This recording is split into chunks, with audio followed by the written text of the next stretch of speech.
হাসি সবসময় সুখের কারণ বোঝায় না, মাঝে মাঝে এটাও বোঝায় যে আপনি কতটা বেদনা লুকাতে পারেন। আসসালামু আলাইকুম আমার প্রিয় ভাই ও বোনেরা, কেমন আছেন সবাই? আশা করি ভালো আছেন। আমিও আলহামদুলিল্লাহ আল্লাহর রহমতে ভালো আছি, আপনাদের দোয়া ও ভালোবাসায়। তো চলে আসলাম আরেকটা ব্লগ নিয়ে।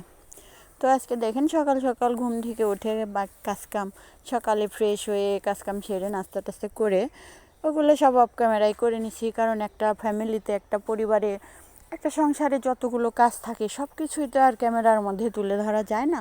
তো কিছু কিছু আপনাদের সাথে শেয়ার করি, বাকিগুলো ক্যামেরায় করে নিই।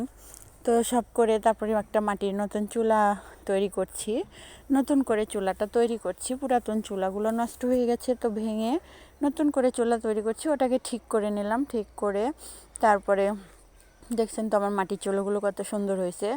তো চুলাগুলো ঠিক করে নিয়ে তারপরে দুপুরে রান্নার জন্য চলে আসছি। ছেলে এই ফাঁকে ছেলে স্কুলে গেছে, ছেলে আবার স্কুল থেকে চলে আসবে, এজন্য তাড়াহুড়া করে রান্না করব। দেখেন এখানে বাটা মাছ দিয়ে পেঁয়াজ আর আলু কুচি করে কেটে দিয়ে কাঁচামরিচ পেঁয়াজ দিয়ে বাটা মাছ চচ্চড়ি করব। তো এখানে সেটাকে আমি মেখে নিচ্ছি সুন্দর করে, হাতে মেখে নেব সুন্দর করে। অনেকগুলো কাঁচামরিচ দিছি, গুঁড়ামরিচ একদম দিই নেই, মানে না দেওয়ার মতোই। তো কাঁচামরিচ এখন অনেক দাম কম, তো কাঁচামরিচটাই বেশি বেশি খাওয়া লাগবে। আর গুঁড়ামরিচটা না খাওয়াটাই ভালো, কাঁচামরিচ খাওয়াটাই ভালো সব সময়। কাঁচামরিচের যখন অনেক দাম হয়ে যায় তখন বাধ্যতামূলক গুঁড়ামরিচ খেতে হয়। তো তারপরও সবসময় আমরা কাঁচামরিচটাই খাওয়ার চেষ্টা করি। তো দেখেন চচ্চড়িটা হাতে মেখে নিয়ে সুন্দর করে রেখে দিলাম। আর এখানে আমি ভাজি করব।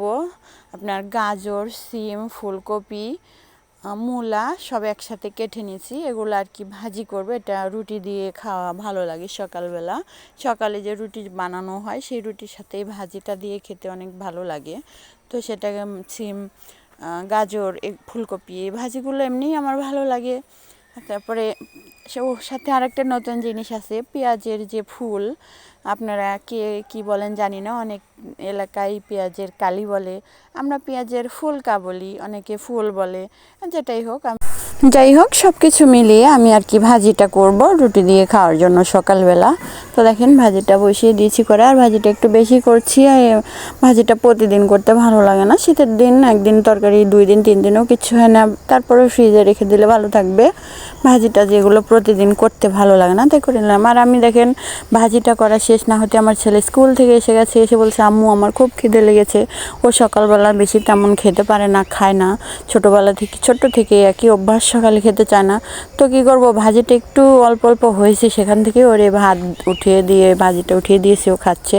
এই যে দেখেন আমার ভাজিটা হয়ে গেছে, দেখতে কত সুন্দর দেখা যাচ্ছে, ভাজিটা অনেক সুন্দর দেখা যাচ্ছে। গাজর লাল দেখা যাচ্ছে।